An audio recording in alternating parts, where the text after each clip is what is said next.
So this is a bit of a weird news story that I kind of want to get your guys' opinion on. Microsoft obviously is the company behind the keyboard SwiftKey. I believe they bought SwiftKey. I think it started off independent and Microsoft bought it many years ago. I may be wrong about that, but either way, Microsoft makes SwiftKey. That is the keyboard that comes by default on the Surface Duo and Duo 2, and some of the technology in, I believe, has been used on Windows on-screen keyboard as of late as well. If that's not true, maybe it's going to be true in the near future, but I believe there's some sort of cohesion there as well. Now, this keyboard is available on other phone operating systems. I think the only other one that anyone cares about will be iOS, and it is, in fact, available on iOS. However, it's not been updated for a really, really long time, and now we actually have some information about the future of SwiftKey on iOS via ZDNet. Mary Jo Foley, one of the longtime greats in the tech reporting world,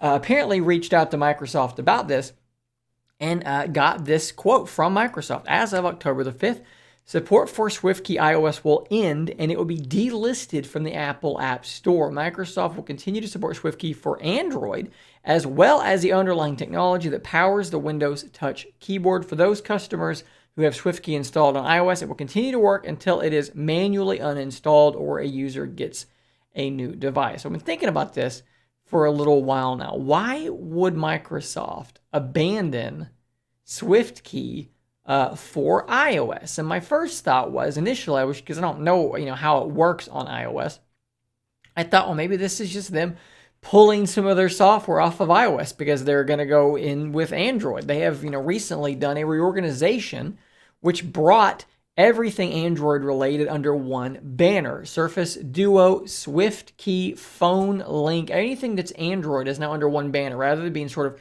spread out within Microsoft. It's being headed, I believe, if I'm remembering correctly, I believe it's headed by Panos Panay. So I thought, well, maybe they're like, hey, we love Android, so we're not going to support iOS anymore. And that's possible, right? That could be what's going on here. But this all got started by this post on Reddit, the SwiftKey subreddit. They said it's a shame. What they're referring to here is that the last time it was updated was 1 year ago.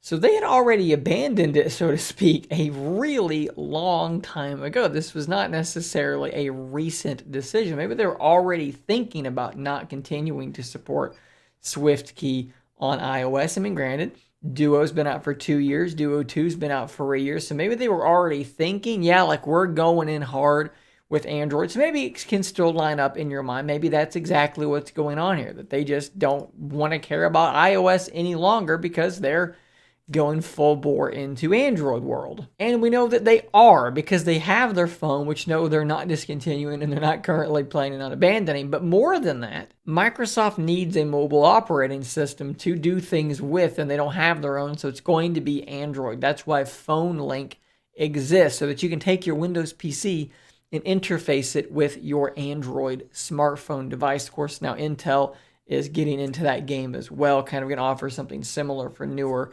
PCs on that front. But anyways, the ubiquity, the sort of connectivity between Android and Windows is only going to grow stronger. And it seems as though as they put more and more of their stock into Android, it kind of makes sense to start pulling stuff out of iOS. Now, I don't necessarily think that you're going to start losing like Authenticator and Lens and all these other apps that they published for Apple. But what I do think is that potentially, some of these apps like SwiftKey that they're building for Duo, that they're building for Android, look, it's going away. Might more apps follow suit after that? Apps that maybe aren't making them money or doing a lot on iOS, maybe they're going to get abandoned so they can focus on them on Android and on Duo more specifically.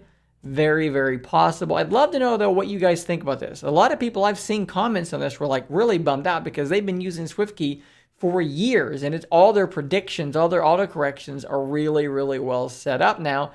And that is going to be going away for those iOS users. Kind of a bummer for those people. But again, let's talk about this in the comments. Do you kind of have an idea about why Microsoft would be doing this? What would their benefit potentially be in your mind? Let's talk about it down below. Guys, thanks for watching. As always, don't forget to subscribe. And until next time, stay nerdy.